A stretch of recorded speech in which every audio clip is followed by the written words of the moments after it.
I invite you to close your eyes and notice your breath, letting your breath naturally elongate, becoming longer and slower. Each in-breath, nice and long and slow. Each out-breath, nice and long and slow.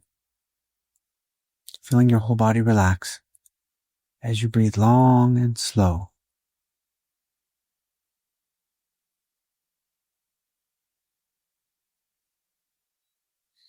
And now let someone or something come into your awareness that you can feel unconditional love toward, allowing yourself to get in touch with that unconditional love toward that someone.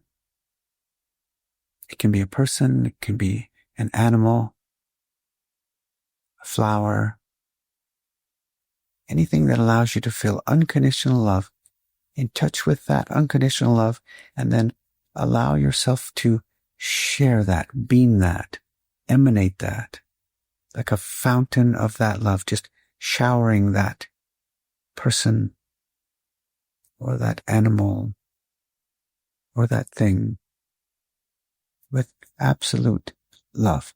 Just beaming that love. Notice this love that you are. That's your true nature. Notice how this love that you are doesn't need to be thanked. It doesn't need to be loved back. It doesn't need to be validated or confirmed. It doesn't need anything. It's pure, unconditional love that has no constraints, no requirements. And that's you. You are that love that has no conditions, that is so naturally being shared, given so freely without any requirements. That's your true nature, just beaming that love, showering that love.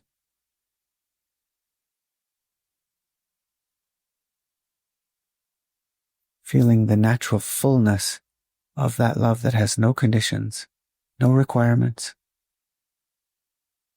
no constraints. You've always been this love and you will always be this love.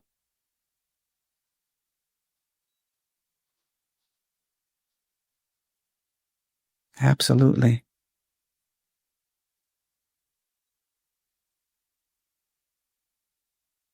And as you continue to allow this love to be emanated, now see, can you extend? Now let's let someone that you know come into your awareness and let yourself shower them with the love. Notice what that feels like.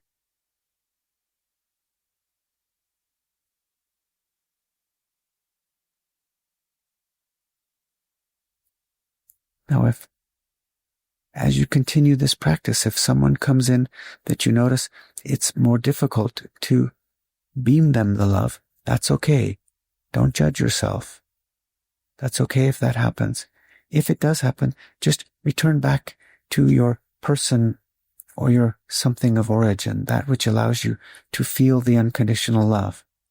Return there and start again, beaming the love that you are, that has no conditions.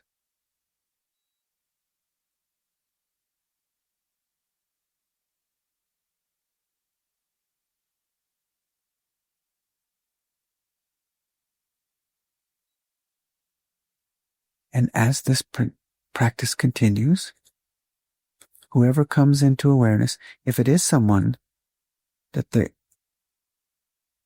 love contracts and you find it harder, these are choice points in this loving blessing practice. In those moments, we have a choice. We can either hold on to the list of grievances that justify us withholding the love. This is the choice. Or we can let it go. If we can't let it go, that's okay. We return back to our point of origin, the love that we can express freely with no constraints. But in these choice points, when someone comes in that it's more difficult, if we can let it go, it's a wonderful breakthrough where the love that we are is ever more liberated. But if we can't, it's okay. We don't judge ourselves. This will build a momentum. And there'll come a point where people will come into our awareness that we couldn't send the love to, that we then can. Because we notice each time they come in, it's a feeling of contraction where we feel so right in withholding that love. In that moment, what we start to notice is, if we choose that, what we get to be is right. But we don't get to be free. We get to be right, but we don't get to be love. And so there comes a point where, with each person, we become less interested in being right and more interested in being love. And then it will be released. And so we return to this practice over and over, allowing the love that we are to flow and returning back to our point of origin if it in any way contracts, without judgment toward ourselves.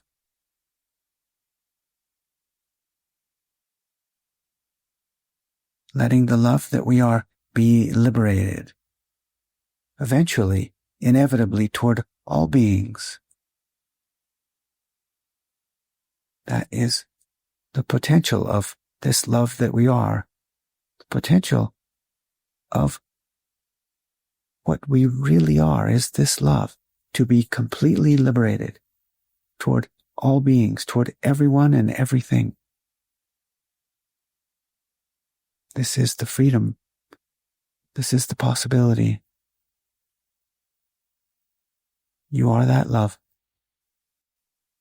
And you've always been, and you will always be.